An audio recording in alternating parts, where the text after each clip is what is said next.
Hola, my beautiful humans. This is Jasmine Castillo, and I bring stories and cases from the people of color community, bringing awareness of murdered and missing Indigenous women, girls, two-spirits, the LGBTQ community, Asian American, Native Hawaiian, Pacific Islander, Black Indigenous people of color. These are their stories. So, welcome to Hands Off, my podcast. Part 2, Hispanic Heritage, Du Sin Nombre, Our Nameless. Hispanic heritage, it doesn't just stop for this month. It's an everyday, every moment of our lives that these lost loved ones are on our mind. And it's not just one heritage or one race is more important than the other. That is far from the truth. The reason for these National Heritage Month events is to bring more light and awareness in regards to people of color that are not being recognized. Media has always seemed to find a way to overlook people of color, specifically our missing and our lost loved ones. It gives me so much honor and pleasure to partake in at least keeping their names in the forefront. It is a bittersweet collaboration as a true crime podcaster, as well as being a woman of color. I do not take joy in having to tell the ending of their tragic outcomes. But I am optimistic in knowing that talking about how they got to end up in such a lonely place, someone is out there to fit the pieces of who they were and to bring them home and to give them a resting place. Here are my last 6 featured stories of Hispanic Heritage episode.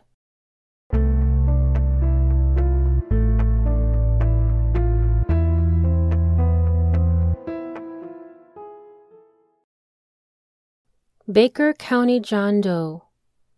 On September 5, 1995, a dog went out running in a wooded area along Lewis Coven Road and State Road 121 in McLenny, Florida. He returned to its owner a human skull. Then, a few days later, around September 15th, the dog brought back a human femur. Authorities were never able to pinpoint exactly where the remains were found.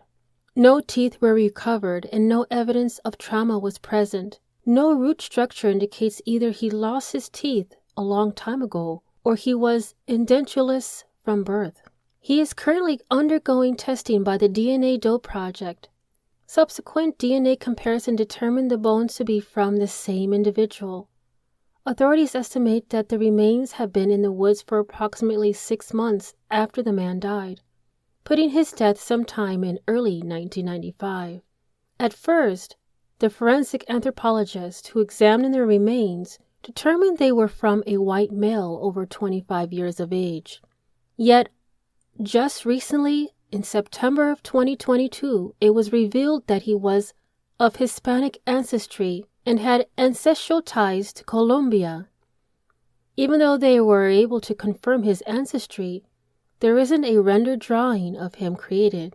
Lack of records and endogamy presents challenges for the team working on his case. New Britain Jane Doe. On October 11, 1991, New Britain Jane Doe was found deceased near railroad tracks on Myrtle Street in New Britain, Connecticut. Her badly decomposed body was found near this area between Grove and Booth Streets in a garbage bag, across from what used to be the Fafner Bearing Company. She died of a gunshot wound to the head. Investigators estimated she was dead for 3 weeks to 4 months before she was found.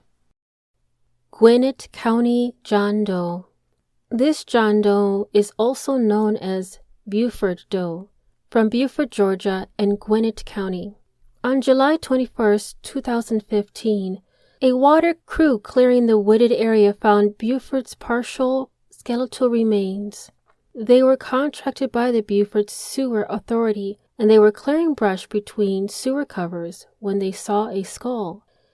More specifically, 30518 Buford, Georgia, in Gwinnett County. The area was Satellite Boulevard and Buford Highway.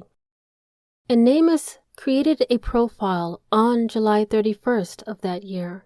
Now, February 22nd, 2017, a new rendering of Buford is released by Georgia Bureau of Investigation forensic artist Kelly Lawson. Now, if you're not familiar with Kelly Lawson, she is an Atlanta native. She is the daughter of Harry Lawson, a former battalion chief with the City of Atlanta Fire Department, and her mother, Marla Lawson, which is a highly esteemed first ever forensic artist for the state of Georgia. And so, based on her artist impressions, Kelly began to work on skull reconstructions on and off. March 3, 2017, a second search was done by the Gwinnett County Medical Examiner. They found 4 bones that belonged to Buford. Now, investigators theorized that the Britain John Doe had been part of a contractor crew that had worked on the subdivisions in that area. Again, on September 19, 2018, there was another image rendered and released. Forensic artist Kelly Lawson did 100 hours for a 3-dimensional skull reconstruction of John Doe. Now, even though that this case is considered cold, it is currently open. The DNA Doe Project added Buford, or Gwinnett County John Doe, to their program on January 30, 2022. Gwinnett County John Doe's body was skeletonized, and so less information about him is known. 1 or more limbs, including hands, were never recovered at the scene. However, they did recover a fully intact skull. Buford did have teeth and had dental work done, multiple composite fillings, and 1 root canal involving a tooth in the lower jaw. It was also determined that Buford had been in this location for several years. Estimated time frame of death was between 2011 and 2014. What made it even more harder is that Buford did not have clothing or accessories, and no identifying features. Yet, Buford was identified as a Hispanic Latino. His DNA matches indicate he is likely of Mexican descent. It is essential to note that hair color, eye color, skin color, nose shape, and lips will all be estimated. Originally, his race was listed as white. His age range was between 20 years old to 40 years old, and his height could have been between 5 feet 3 inches and 5 feet 7 inches. They were not able to identify a cause of death, and there were no apparent signs of trauma or foul play. If you have any information in regards to Britain John Doe, also known as Gwinnett County John Doe, you can contact the GCPD detectives at 770-513-5300 or Crime Stoppers at 404-577-TIPS. You can also visit the Crime Stoppers website. The Crime Stoppers tipsters can receive up to $2,000 for information leading to an arrest and an indictment in this case. Pima County Jane Doe, also known as Tucson Jane Doe. On November 1st, 1979, alongside a road, Pima County Jane Doe body was dumped along the side of this road, which was 10 miles southeast of Tucson off the intersection of Highway 83 and Old Sonoita Highway. It appeared she had died at a different location. Pima County Jane Doe is believed to be between 17 and 22 years of age. She was 5 feet 6 inches and 116 pounds. She had black hair and had possibly dyed her hair an auburn color within 2 months of her death. Jane Doe is believed to be of either Hispanic or Native American descent. She died hours prior to her discovery. Her body showed raised keloid tissue and scarring along her scalp, left arm, both thighs, and neck. There are no information publicly available regarding her cause of death, and she still remains unidentified. If you have any information regarding the identity of this 1979 Pima County Jane Doe, you are encouraged to contact the Pima County Sheriff's Office at 520-351-4900. Miss Startex. Miss Startex is also known as Jane Doe, Spartanburg, South Carolina, 2011. This Jane Doe is named for the Startex Mill Village in South Carolina. Either on October 25th or 26th of 2011, there's a little bit of discrepancy on the day that she was found. Nameless lists her on the 26th. However, article resources mention her on the 25th being found. From Nameless list, it identifies 2 teens were looking for scrap metal who found the remains. This teen lifted a couch and found the skeleton underneath a tarp. Unfortunately, it was so close to Halloween, he first mistook the skull for decoration. The teen returned home and got help. Now, it's a little unclear if the residents called law enforcement right away or if they went and all looked at the teenager's discovery first. The location of this couch and tarp was in this wooded area behind the South Main Street home in the Startex Mill Village in Spartanburg County, 25 feet into the wooded area and about 75 feet from the back of the nearest home. The nearest highway to her was Highway 290 in Startex. Once law enforcement was contacted, the Spartanburg County coroner stated that there was items inside the couch on top of Jane Doe. He had to individually remove and photograph. And one of the conclusions is that the items had manufacturing codes that could help tell them when she had been placed there. In the afternoon, a forensic anthropologist from the Charleston County Coroner's Office drove up from the coast to assist officers. Startex remained where she was for the night. On October 27, 2011, Startex was moved into the morgue, and the examination began. First, her bones were cleaned and examined. This is when they identified her bones to be female. During this time, at the body site, investigators continued to dig, hoping to find more evidence. And as the years went by, with cold case investigators from the Spartanburg County Sheriff's Office were able to connect all open cases except Startex. There is a piece of information that could help the case, but investigators did not want to share that in case of compromising the case. Later in a news story, they released that the investigators knew the cause of death, but it was being kept unknown to the public for reasons, so as not to ruin the case. October 29, 2011, Sheriff Chuck Wright announced the remains would be treated as a homicide case. On December 26, 2011, there was an article ran by thegroupstate.com about Startex. They were able to identify her DNA from her femur bone and sent it to the University of North Texas. Several exclusions have been made on Nameless based on this DNA and her dental records. Law enforcement have talked with Carolinas and Georgians about missing person cases that might match Startex. And at that time, Startex remained at the morgue, hoping her name will be found and her case solved. Between the days of February 18th through the 20th of 2012, Startex face sketch was released, which earned 7 leads. An FBI-trained sketch artist from the South Carolina Law Enforcement Division did the work with information from the investigators, plus a forensic anthropologist and a forensic dentist. The artist took putty and molded it around the skull to help create the face, so the skin tone, the nose, and the lips are estimated.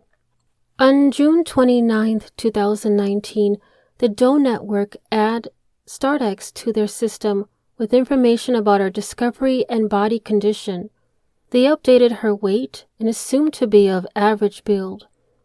On the Doe Network and the coroner's office, they've outlined that her injuries could have been caused by a seatbelt in a vehicle accident 3 to 8 weeks before her death because of a healing fracture on her sternum. Maybe she suffered from a thoracic outlet syndrome, which would cause pain and numbness to the forearm and hands. Miss Startex had 1.5 inches long auburn hair that was dyed. Startex natural hair was brown. According to news, residents who saw the remains said she did not have hair or clothes. A single earring lay by her head, indicating that she had pierced ears. It had a golden stem and a red stone. Miss Startex's age is ranged between 40 years old to 55 years old. Her height at 5 feet 5 inches estimated. Her race was identified as white, black, or Hispanic, and possibly uncertain. Though the newspapers and some coverage say she is white, this also means specific communities might not get news about Miss Startex. Later genealogy testing found her ancestral ties to the southeastern United States and Puerto Rico. Investigators are aware of what dental work Startex has done, and 85% of her teeth were still intact, according to scientists. On May 11, 2020, DNA Doe Project takes Startex on into the program. Startex still needs to reach her donation goal of $5,778, and the donation button is available on her page. If you have any information about who Miss Startex is, please contact the investigating agency Spartanburg County Sheriff's Office at 864-503-4500. Roberto, also known as Lenawee County John Doe. This one is by far the craziest case I've heard. And the reason being is that it was classified as a homicide, it was closed, and then reopened again. November 19, 1997, Roberto was found by a local farmer preparing to harvest. And the location is Blissfield Township, Michigan, Lenawee County, west of Corey Highway, north of Carroll Highway in Section 22 of Blissfield Township. The location was a cornfield, and his body was approximately 50 feet from the roadway. It was noted that significant animal and insect activity has damaged his body, and he was not wearing any clothes, and police believed he had laid there for over a week. A few days later, between November 20th and 21st of 1997, Michigan State Police detectives investigated and also provided a story to the Daily Telegram. After 2 years of investigating who Roberto was, the case grew cold. In January 11, 2002, The Blade runs an article about Lenawee County John Doe, who was found in 1997. It highlighted that the Michigan State Police are reopening the unsolved homicide. However, the sergeant at the time would not reveal what information came forward that unthawed the case. The tips did not disclose the victim or suspect's identity, but indicated the death was related to drugs. The police also believed he was a native of Toledo, Chicago, Texas, or Mexico. On December 8, 2016, detective of MSP's Monroe gives a minor update to the Daily Telegram. The tip about the victim's name came with the initial investigation. However, based on new information, the state police searched the Ottawa River in Toledo to obtain further evidence. And I do believe this is how he got the name Roberto.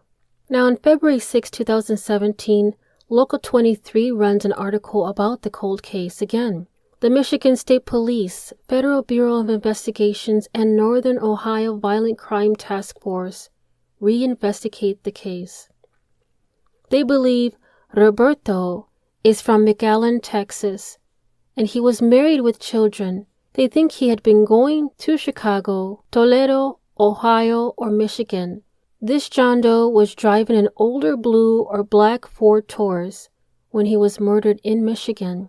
On February 6, 2017, the Monitor ran an article with some updated information. The FBI believes that he is from Rio Grande Valley of Texas, and they go to the newspaper with the information. They think the family might not know that Roberto is deceased.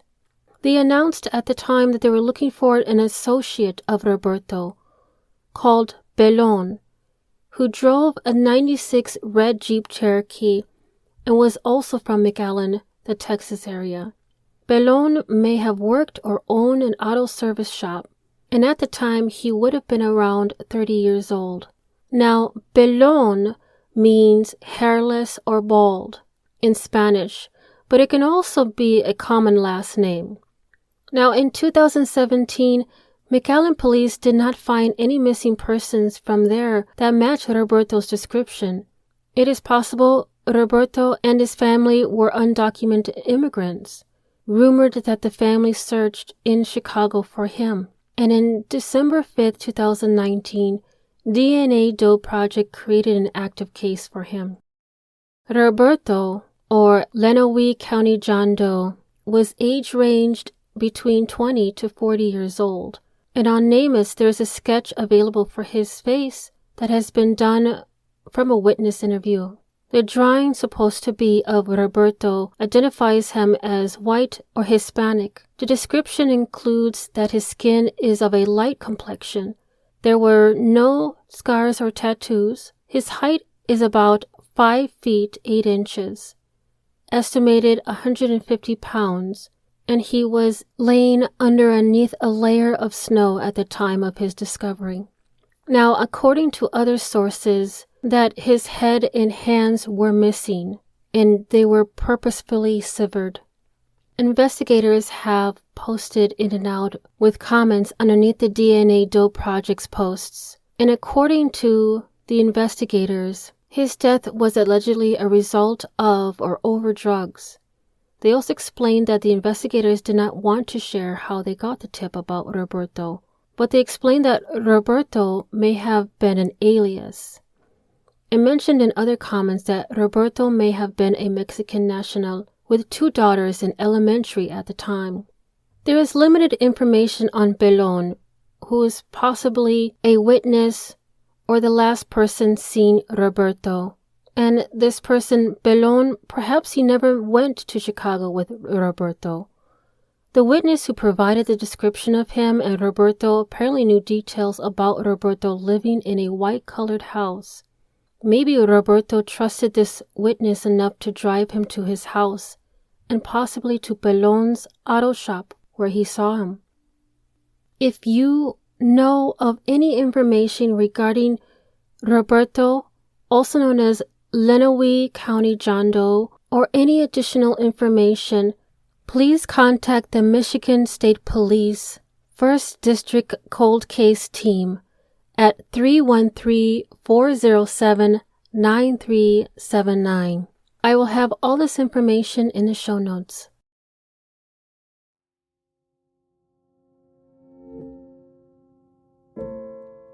The right DNA match could assist with solving any one of these cases. We encourage our followers and supporters to consider uploading to GEDmatch, as any person could be the right match to solve a cold case. If you haven't taken a DNA test or don't wish to upload to GEDmatch, you can still celebrate Hispanic Heritage Month by assisting with our mission. All John and Jane Does have loved ones missing them. You can help by sharing the stories of these 12 John and Jane Does. In spite of the challenges, our team never gives up on a case. Hundreds of volunteers are dedicated to each Doe, no matter how remote the possibility of solving their case may be. We thank each and every one of our followers for their support as our team works to restore the names of every Doe.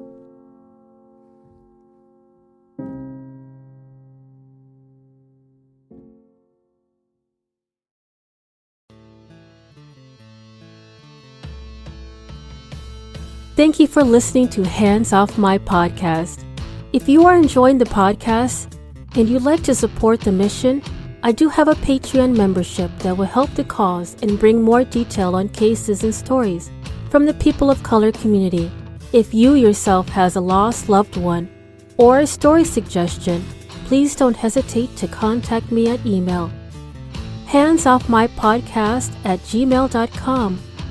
And if you are only able to support in another way, please give this podcast a 5-star rating on Apple or Spotify and continue to listen to upcoming episodes every Thursday, wherever you listen to your podcast.